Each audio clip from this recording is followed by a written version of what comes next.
세계 최고위 화동으로부터 꽃을 받았습니다. 앞으로 저는 매사 당과 상의하면서 제가 해야 할 일, 할 수 있는 일 충실히 해나가겠습니다.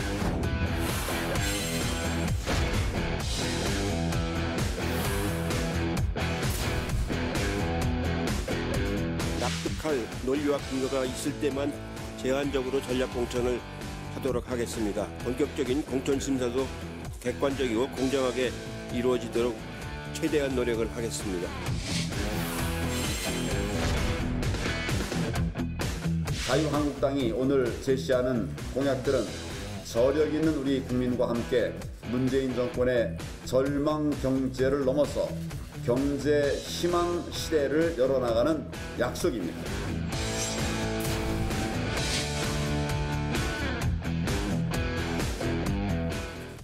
신지어 전 의원, 김성환 평론가 자리했습니다. 어서 오십시오. 안녕하세요. 이낙연 총리와 황교안 대표 이야기하기 전에 유승민 새로운 보수당 의원이 보수재건위원장이죠, 지금. 보수통합 관련해서 새 집 지으면 주인이 바뀌어야 한다. 그러니까 황교안 대표도 물러나고 나도 물러나고 이런 이야기했어요. 네. 그렇게 될까요? 그 유승민 보수재건 3원 측에 낡은 집은 허물고 새 집을 짓다. 네. 거기까지는 황교안 대표가 이제 수용을 한 거 아니에요? 그렇습니다. 근데 네. 이제 그 집의 주인까지도 지금 언급을 하고 나온 거죠. 네. 네, 그런데 네. 저는 이준석 그 새로운 보수당 젊은 정당 비전위원장하고 유승민 의원은 그 통합에 합류를 안 하고 거기 남을 수도 있다라는 이런 얘기가 지금 흘러나오는데 네, 두 분은 약간 통합에 보수적인 것 같아요. 네, 그러니까 그렇게 합치려면 뭐하러 굳이 신중한 입장인 것 새로운 같아요. 보수당을 만들 필요가 뭐가 있었느냐 네. 하는 그런 소박한 의문이 제기될 수도 있는 거 아니에요. 근데 제가 보건대는 네. 일종의 그 새 보수당 내 역할 분담 같아요. 그러니까 통합에 비교적 적극적인 사람과 유승민, 이준석처럼 그래도 이걸 지켜야 된다 하면서 네. 이게 하나의 그 한국당하고 줄다리기 하는데 그 지렛대 역할도 할 수 네. 있기 때문에 일종의 역할 분담으로 나오는 이런 발언들 아닐까 그렇게 네. 보여집니다. 그래서 그렇게 될 것 같습니까? 황교안 대표나 유승민 전 대표나 새 집 지으면 당 대표 어차피 새로 뽑아야 할 것 같습니다. 예, 그 통합 중도 보수 통합 네. 신당이 만들어진다 할지라도 이거는 그 전당대회를 할 만한 시간적 여유가 없잖아요. 그러니까 네. 정식 당 대표 이런 거는 있을 수가 없고 네. 어차피 비대위가 총선 선대위 역할까지 같이 하면서 총선 끝날 때까지 당 지도부 역할을 하는 그러니까 제3의 인물이 추대가 될 가능성이 충분히 있죠. 네. 제가 그냥 애둘러 가지 않고 이렇게 황교안 대표가 당 대표 자리를 빼줄까요? 그럴 가능성도 좀 있다고 보여집니다. 네. 저는 유승민 전 대표가 일종의 경고의 목소리를 냈다고 생각하는데요. 황교안 대표의 기득권을 내려놓고 보수 혁신의 길로 나서라 이렇게 얘기를 한 것 같은데 근데 좀 논리적으로는 말이 안 돼요. 왜냐하면은 헤어졌다가 지금 다시 집을 져서 함께 살자고 들어가는데 우리 다 빠지고 난 다음에 새로운 사람 집어넣자? 뭔가 좀 어색하잖아요, 모양새는. 네. 근데 제가 볼 때는 중의적 의미인 것 같아요. 그러니까 그 보수적인 새 집을 짓자고 하는 그 새 집이 그냥 단순히 합쳤을 때 새 집을 의미하는 게 아니라 보수 혁신의 길. 그러니까 헌신과 희생을 한 뒤에 그다음에 만들어질 어떤 새로운 보수의 모습 이걸 좀 지칭하는 거 아닌가 싶고요. 그런 면에서 이제 황교안 대표도 기득권을 내려놓고 그리고 지금 보수 인사라고 하는 사람들의 역시 기득권도 함께 내려놓고 전부 다 희생하자 이런 의미를 좀 포함하고 있는 거 아닌가 싶습니다. 그러니까 황교안 대표가 물러날 거 아니에요. 당 대표 자리 줄 거 아니냐고요. 다른 분에게, 새 인물에게. 근데 지금 이제 아니면 이게 통합의 걸림돌이 될 것 같아요. 통합의 형식으로 보면은 지금 당을 해체하고 통합할 수는 없잖아요. 그러니까 네. 자유한국당을 둔 상태에서 결국 자유한국당과 다른 당을 합치는 형태가 될 수밖에 없는데 제가 볼 때는 황교안 대표가 당 대표직을 내려놓을 가능성을 배제하기는 어렵지만 지금 기득권까지 내려놓으라고 하는 그 내용적인 측면에서 내려놓기 박사님 쉽지 않을 지적하신 것 것처럼 같아요. 당 대표는 유지하면서 비대위 체제로 선거를 간다든지 이런 식으로. 근데 그 비대위가 되면 비대위 위원장이 사실상 당대표가 되는 거죠. 네. 예, 그래서 저는 예를 들어서 황교안 대표가 수도권 험지 출마한다고 선언을 하지 않았습니까? 이건 이제 못 물리거든요. 그러니까 예를 들어서 이낙연 전 총리랑 종로에서 그야말로 그냥 빅매치가 이루어진다면 사실상 비대위원장 맡아하고 여기저기 지원 유세하고 다닐 만한 여유가 없거든요. 사실상. 그러니까 이런 모양을 생각해 볼 수 있을 것 같아요. 당대표가 별로 중요하지 않은 자리로 만드는 그런 형태가 될 수도 있는데요. 공천관리위원장이 제일 중요하겠죠. 만약에 네. 당을 합치면은. 네. 그리고 공동선대위원장이 굉장히 중요할 겁니다. 그러니까 그런 역할을 공동으로 맡게 네. 하는 방식으로 당대표가 뭐 지금 선거 공간에서 네. 그렇게 중요하지 않을 수도 있잖아요. 물론 네. 공천권을 행사할 수는 있겠지만 공관위원장하고 선대위원장을 만약에 공동으로 누가 같이 맡는 형태가 된다면 황교안 대표가 당대표로서의 어떤 권한을 행사하지 네. 않으면서 공동으로 지분을 나눠 갖는 방안들도 형식적으로는 가능하다고 봅니다. 알겠습니다. 자, 이낙연 전 총리입니다. 이제 이야기 좀 하겠습니다. 민주화 이후에 최장수 총리고요. 2년 7개월 조금 더 했더군요. 일단 저희가 판넬 네. 준비했는데 키워드로 이낙연 전 총리는 뭐 지금 대선 주자 선호도에서 계속해서 1위를 달리고 있습니다. 아직 멀었지만. 네. 이낙연을 상징할 수 있는 키워드, 떠오르는 말, 네. 한 단어 정도로 박사님 썼다가 지우시면 돼요. 예. 네. 천천히 하십시오. 네. 이번 정부의 절반 이상을 채우고 이제 총선에 본인도 원했고 또 당에서 원해서 징집됐다는 표현도 나오던데. 네. 김성환 평론가 말씀 먼저 들을까요? 네. 네. 저는 보겠습니다. 네. 이낙연 하면 탄산 막걸리. 네. 이쪽으로 조금 이쪽으로. 예. 됐습니다. 탄산 막걸리 왜죠?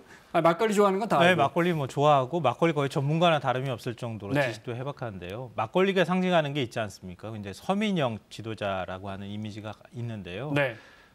이낙연 총리가 강원도 이제 산불 났을 때 그때 갔을 때 이재민을 만나면서 벽시를 무상으로 드리겠습니다라든가 네. 이런 말들을 했잖아요. 그게 굉장히 이제 화제가 됐었는데 정말 아는 사람만 할 수 있는. 그렇죠. 네. 농촌 시골 출신인 사람만 알 수 있는 얘기거든요. 근데 그런 이미지가 굉장히 좀 강하다는 거죠. 그러니까 그동안에 이제 뭐 우리 살충제 계란 사태부터 시작해가지고 굉장히 많은 여러 가지 재난 사태들이 있었잖아요. 가깝게는 네. 아프리카 돼지 열병 문제도 마찬가지지만 그런 어떤 문제들을 처리할 때 굉장히 꼼꼼하게 또 서민들의 마음을 이해하면서 일처리를 했다. 이런 네. 면에서 막걸리라고 썼고요. 탄산이라고 쓴 거는 사이다란 얘기랑 같이 좀 맥락을 이어서 생각해 보시면 어떨까 싶은데요. 시원하다. 네. 그러니까 요즘 이제 젊은 세대들한테도 그런 게 좀 통하지 않을까 싶은데요. 그러니까 국회에서 대정부 질문을 하거나 할 때 좀 사이다 발언 같은 거 많이 하지 네. 않았습니까? 근데 그런 면에서 그 좀 품격 있으면서도 네. 또 젊은 층한테 호소력을 가질 수 있는 그런 좀 장점을 갖고 있는. 어제 막걸리 관련해서 그런 말 이 총리가 하는 거 잠깐 들었습니다. 그 청와대 들어가면 문 대통령이 막걸리 준비해 주는데 문 대통령이 그 준비한 분에게 이 총리가 제일 좋아하는 막걸리 준비했습니까? 그러면 제일은 아니고 저 두 번째로 좋아하는 막걸리입니다라고 이야기한다고. 자, 박사님 그 뭘까요? 정치의 품격. 네, 그 우리 정치가요 지금 과거에 비해서 좀 너무 험해졌습니다. 그러니까 뭐 정치에서 낭만이라는 걸 찾을 수는 없지만요. 네. 그래도 여야 간에 낮에 싸울 땐 싸우더라도 또 저녁 때 막걸리 한 잔씩 하면서 또 속에 깊은 이야기를 서로 흉금없이 털어내놓고 네. 어떤 그 접점을 찾아가는 이런 모습이 사라진 지가 꽤 됐고요. 네. 가면 갈수록 더 험해지는 것 같아요. 근데 그런 점에서 이낙연 총리가 좀 품격 있는 그 지금 뭐 그 국회 답변할 때 그 태도나 언어 문화, 네. 정치 언어 이런 점에서 좀 국민들에게 새로움을 좀 보여줬다. 근데 과거에 보면요. 그래서 김영삼 전 대통령은 여백의 미를 아는 사람. 또 뭐 그다음에 그 사실 그 이후에 그 민정당 시절부터 굉장히 TK 지역에서 맹주를 했던 김윤환 전 의원 네, 같은 네. 경우는 아호가 허주 아니에요. 허주. 그렇습니다. 네. 빈배. 네. 자기 자신을 항상 비워두고 뭐 정치를 하는 네. 이런 좀 약간 그런 정치 문화가 있었는데 갈수록 정치가 좀 험해지는 것 같아요. 근데 그런 점에서 이낙연 전 총리가 그 험한 정치의 하나의 그 대안으로 이렇게 좀 비춰지는 측면이 있다 이렇게 그래서 보여집니다. 네. 정치의 품격이라고 써주셨습니다. 어제 이낙연 전 총리 어제 마지막 물러나는 모습, 오늘 당을 찾은 모습 화면으로 보겠습니다.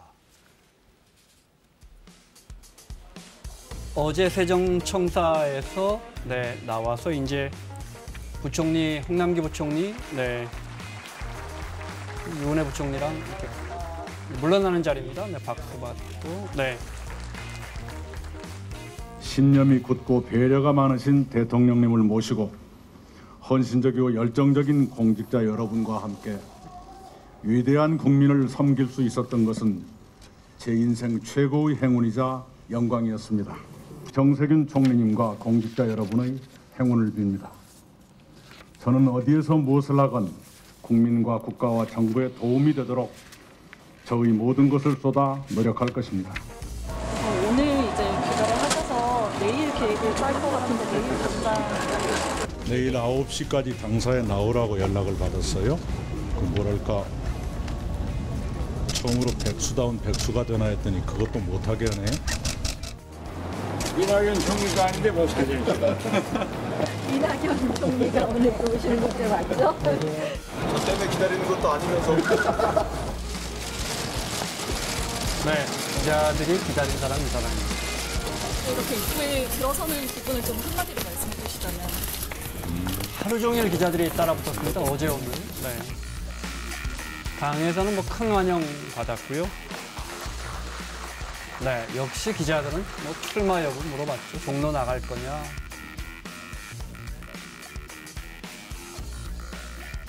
들어볼까요? 네. 청년 시절에 제일 많이 산 곳이 종로였습니다.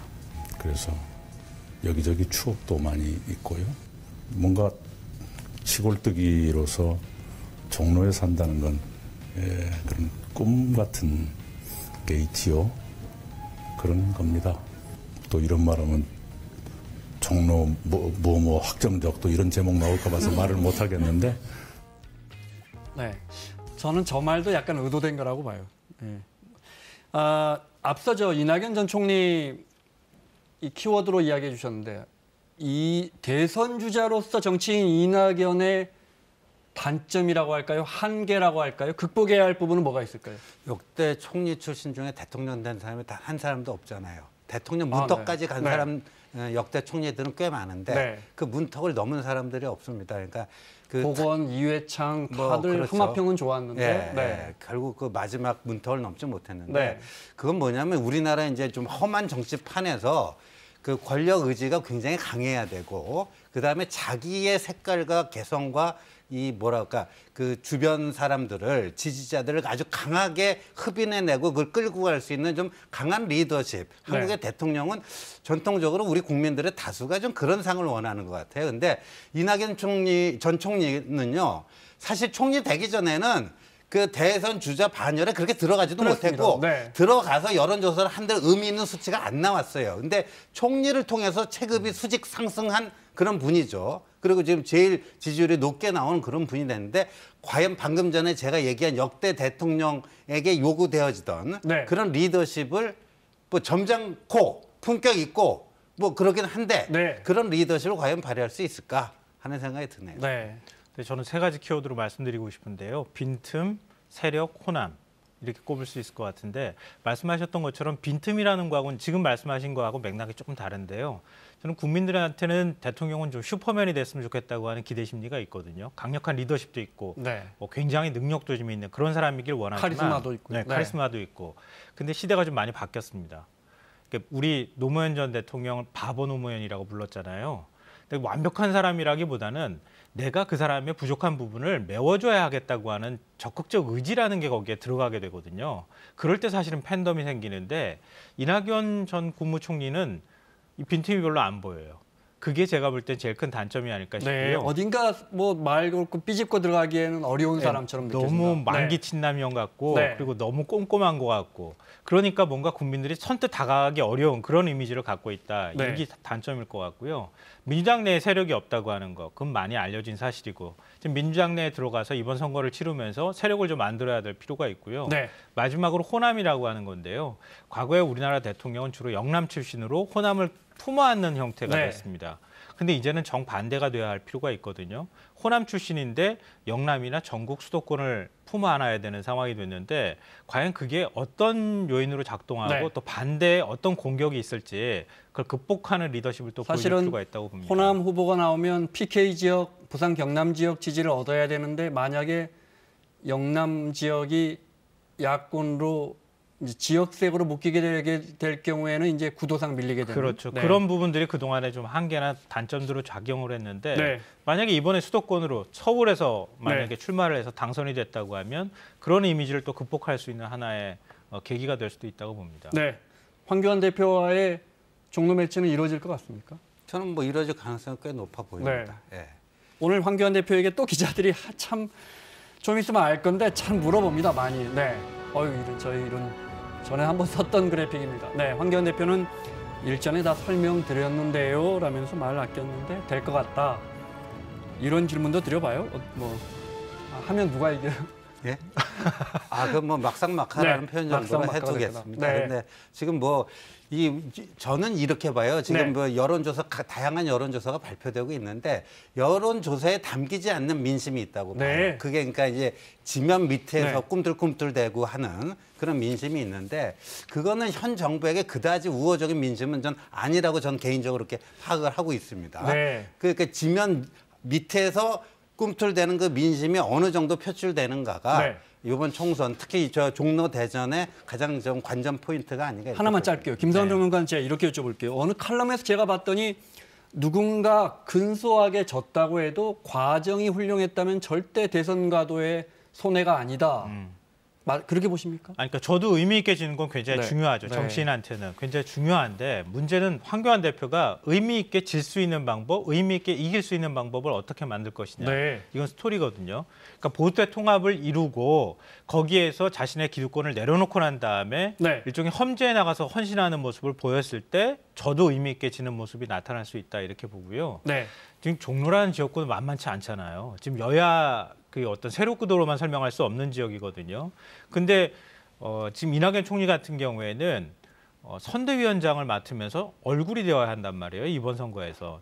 그러면 지역구 활동을 제대로 못할 가능성이 있다고 하는 게 굉장히 좀 위험 요인이 하나가 되지 않을까 싶습니다. 박사님도 선대위원장 하면서 자기 지역구 챙기기 쉽지 않다. 당대표나 네. 이야기하셨는데 그렇군요. 자, 오늘 민주당이 1호 공약을 내놨습니다. 앞으로 하나씩 내놓는답니다. 네. 그러자 자유한국당도 공약을 내놨는데 그전에 공약을 좀 몇 개 내놨었는데 그래서 이게 1호 공약입니까 했더니 자유한국당에서 이게 공식 1호 공약입니다 했으니까 저희도 1호 공약으로 치겠습니다. 먼저 민주당 1호 공약 보겠습니다. 영상이 있습니다. 네. 민주당 공약 뭐임?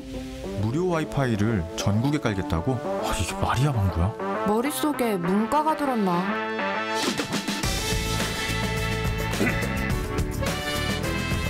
그래요. 전 문과예요. 민주당이 만든 영상입니다. 전문가예요. 5G 빠르면 뭐합니까? 돈 내야 빠른 거잖아요. 사과폰, 우주폰 손에 쥐고 셀카만 찍을 수는 없잖아요. 가계 부담 높잖아요. 통신비 이기고 싶잖아요. 전 국민 무료로 씁시다. 공짜 와이파이 의시한다.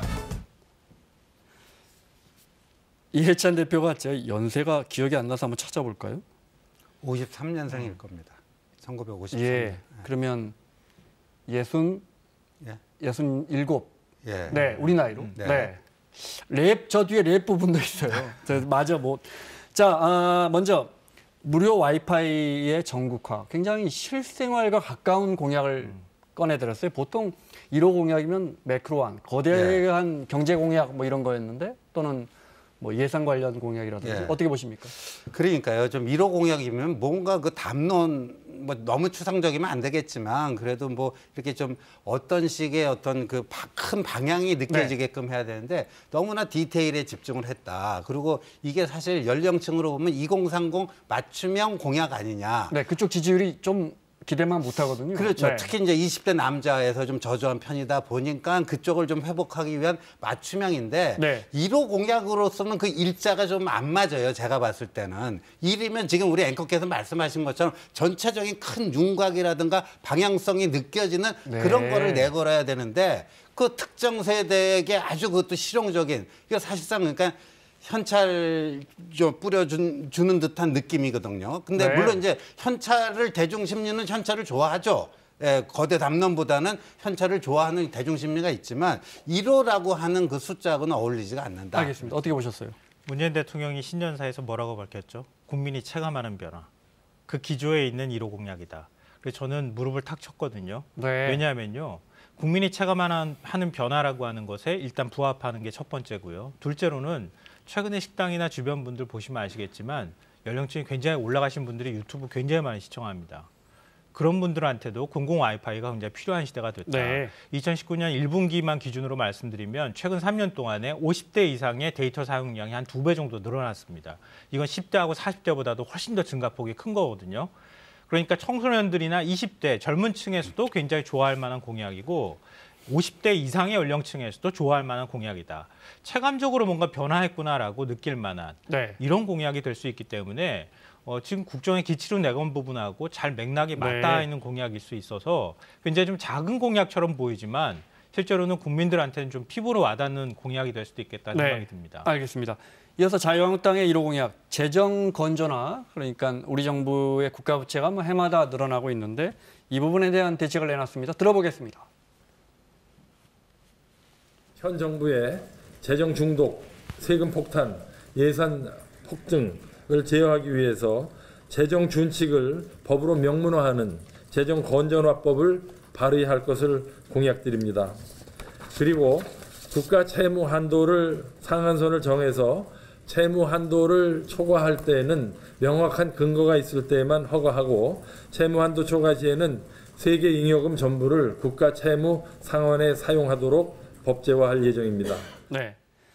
모름지기 모든 정부는 예산 더 쓰고 싶어 하잖아요. 네. 그래서 국가 채무가 일정 정도 이상 넘어가지 않도록 이렇게 딱 정해놓고 그 이상 넘어가지 못하도록 법으로 규제하겠다는 거예요? 네, 그러니까 이 문재인 정부 들어와서 국가 부채의 증가 속도가 제일 빠릅니다. 우리나라가요, 무디스나 스탠다드앤포스 이게 세계적인 신용평가 기관 국가 신용등급법은 일본보다 높거든요. 높은 이유가 바로 국가 재정 건전성에 받쳐줬기 때문이에요. 근데 이 정부 들어와서 그게 슬금슬금 해갖고 다 무너지고 있는 거예요. 그러니까 GDP 대비 국가 대비 그 부채 비율 이게 40을 넘으면 안 된다라는 게 그 과거 보수 정권이건 진보 정권이든 하나의 공통적인 인식이었는데 우리는 이제 대통령부터 굳이 꼭 40이라는 숫자에 연연해 해야 될 필요가 있느냐 하면서 깨고 있는 거거든요. 기재부 장관이 물었죠. 이렇게 되면 이게 다 누구의 부담으로 돌아갑니까? 미래 세대의 부담으로 돌아가는 거예요. 그러니까 현역 세대는 그냥 그렇게 적자국책 찍어갖고 일단 자기들에게 혜택이 돌아오니까 나쁘지가 않아요. 그러나 이게 미래 세대에게 다 모든 어떻게 보면 폭탄 돌리기다. 미래 세대에게 폭탄 돌리는 거다. 저는 그런 생각이 드는데 이걸 그래서 한국당에서 내놓는 거는 그 1호라고 하는 숫자하고는 어울려요. 근데 저는 이제 아까 와이파이 무료랑 이렇게 비교해서 봤으면서 제가 판정을 해보면요. 심판관이라면 정치 철학적으로 보면 자유한국당 1호 공약이 더 나아요. 근데 선거 공학적으로 보면 아무래도 현찰을 좋아하는 대중심리에는 무료 와이파이가 더 호소하는 측면도 있다 이렇게 봅니다. 네, 대중들에게는 민주당 공약이 더 와닿을 것이다. 뭐 현찰 좋아하는 대중심리로 봐서는 그렇다. 아니 근데 와이파이를 이렇게 공공시설에 설치하는 무료 와이파이를 설치하는 게 현금을 뿌리는 정책이라고 규정하기는 쉽지 않을까? 왜냐하면 물론 전략할 수 있습니다. 그렇죠. 돈 내고 써야 되는 거를 안 쓰게 되니까 사실상 현금 대체 효과가 되는 거죠. 우리 빚도 자산이라고 그러잖아요. 빚이 늘어난다고 해서 무조건 나쁜 건 아닙니다. 그게 오히려 지금 자유한국당이 만들어내는 일종의 경제를 이념화시키는 거라고 생각하는데요. 그러니까 이전에 박근혜 정부, 이명박 정부 때도 국가 부채가 한 48%, 45% 늘어났습니다. 맞습니다. 제가 숫자를 지금 갖고 있으면서 제가 말씀드리는 건데요. 240조 정도 늘었습니다. 그러니까 그런 것처럼 박근혜 정부 시절에는 4년 동안에 이전 정부에서 5년 늘어날 부채가 같이 늘어났어요. 그리고 국가 부채 비율이 한 40%라고 하는 거는 이게 뭐 어디서 규정하고 있는 선은 없다. 올해 국가 부채가 40% 넘지 않아요. 올해도 역시. 근데 이건 뭐냐면 빚이라고 하는 게 꼭 필요할 때는 우리가 내서 쓸 수 있는 거잖아요. 그리고 OECD의 다른 나라하고 비교를 해도 일본은 214%고요. 프랑스, 미국, 영국 이런 데 전부 100% 넘어요. 우리는 재정 건전성이 굉장히 좋은 나라입니다. 근데 국가 경제가 어려울 때 국가 재정의 역할이 굉장히 중요하다고 하면은 굳이 40% 딱 맞춰가지고 그거를 넘으면 무조건 안 된다고 하는 게 그게 오히려 융통성 없는 답답한 태도 아닙니까? 알겠습니다. 근데 그걸 재정 건전성을 좋게 만든다고 하는 건 일종의 문재인 정부가 나라 살림 거덜낸다 뭐 이런 식의 어떤 공격을 하기 위한 수단으로서 경제 공격을 하기 위한 일종의 수단으로서 낸 1호 공약이다 이렇게 보고요. 저는 스텝이 한번 꼬였다고 보는데 공수처 1호 법안으로 내놨잖아요. 선거법 폐지하고 공수처 폐지 법안을 공약으로 냈었죠. 냈었는데 그 슬며시 지금 걷어들인 거예요. 걷어들였다기보다 이제 공식 공약은 이게 1호다 이렇게 입장을 그럼 그 전에 뭐하러 1호 공약으로 했습니까? 그것도 중요한 그게 왜 그러냐 하면은 공수처 폐지가 국민들의 피부에 와닿지 않는다. 왜 그걸 1호 공약으로 내세웠느냐는 내부의 비판들이 있는 것으로 알고 있어요. 걷어들인 건 아닙니다. 근데 지금 우리 김 평론가 얘기는 좀 현역 세대 이기주의, 세대 이기주의라고 저한테는 들려요. 정말 미래 세대 후손들을 생각하는 거면 예를 들어서 이제 문재인 케어가 이루어지니까 지금 혜택 받는 사람들 입장에서는 좋지만 그러면 지금 건강보험 재정이 지금 그 흑자가 매년 굉장히 거액이 났었는데 지금 흑자가 줄어들고 매년 후면 이제 적자로 전환되고 그다음에 국민연금 같은 것도 고갈 시점이 빨라지잖아요. 그러면 이 모든 부담이 누구에게 돌아갑니까? 그러니까 대한민국이 지금 작년에요. 그 합계 출산율이 1.0도 안 돼요. 이게 세계 최초예요. 이렇게 이제 일할 사람은 줄어들고 이제 부양받아야 될 그 고령화의 속도는 세계 최고 속도로 늘어납니다. 그럼 과연 이 미래 세대가 과연 어떻게 그 부담을 다 지고 나갈 수가 있을까? 이게 대한민국의 인구 구조로 봤을 때 과연 지속 가능한 국가가 될 것인가? 이게 아주 대한민국 앞에 그 닥친 큰 문제인데 이걸 가지고 이제 욜로 정권식으로 이렇게 요번 정권만 다 풀어놓고 뭐 즐기면 된다 이런 식으로 접근할 문제가 아니죠. 제가 짧게 말씀드리겠습니다. 왜냐하면은요, 저랑 별 그 차이가 안 나는 세대라고 제가 알고 있고요. 그리고 이제 국민연금 개혁은요, 왜 노무현 정부 그리고 문재인 정부에서 개혁하려고 하는 거 그것 때문에 얘기하는데 박근혜 이명박 정부 때는 국민연금 개혁 개짜도 안 꺼냈어요. 그때 했잖아요. 국민연금 개혁 못했단 말이에요. 그러면은 공무원연금을 개혁했고 국민연금은 거의 개혁이 안 됐어요. 공무원연금은 그 박근혜 정부 시절에 한번 개혁했지만 그런 것처럼 국민연금 개혁하는 거 이런 문제 지금 이게 문재인 정부가 만든 건 아니잖아요. 그거 연금 문제를 비교하면 안 되고요. 알겠습니다. 넘어갈게요. 정확한 선도 없는 걸 가지고 그걸 국가 재정 건전성이다 이렇게 표현할 수는 없다. 그러니까 나중에 우리가 돈 잘 벌면 그때 또 갚으면 되잖아요. 알겠습니다. 제가 시간 여의도 사사건건 시간 못 지킨다고 저희 팀장한테 하도 혼나가지고 다음 주제로 넘어가겠습니다. 김현미 국토부 장관 지역구가 일산인 고향 쪽인 거 아시죠? 지역구에서 이런 일이 있었습니다. 며칠 전인데 보겠습니다. 안 망쳐졌어요? 안 망쳐졌어요? 네. 안 망쳐졌어요? 네? 안 망쳐졌어요? 네? 김현미님, 네? 고양시 안 망쳐졌어요? 고양시? 네. 시조회. 아니에요. 아니에요? 네. 네. 그동안 동네불이 잠깐만요. 그쵸. 네. 동네불이 많이 나빠졌죠, 그죠? 예상 무서우시네요. 네,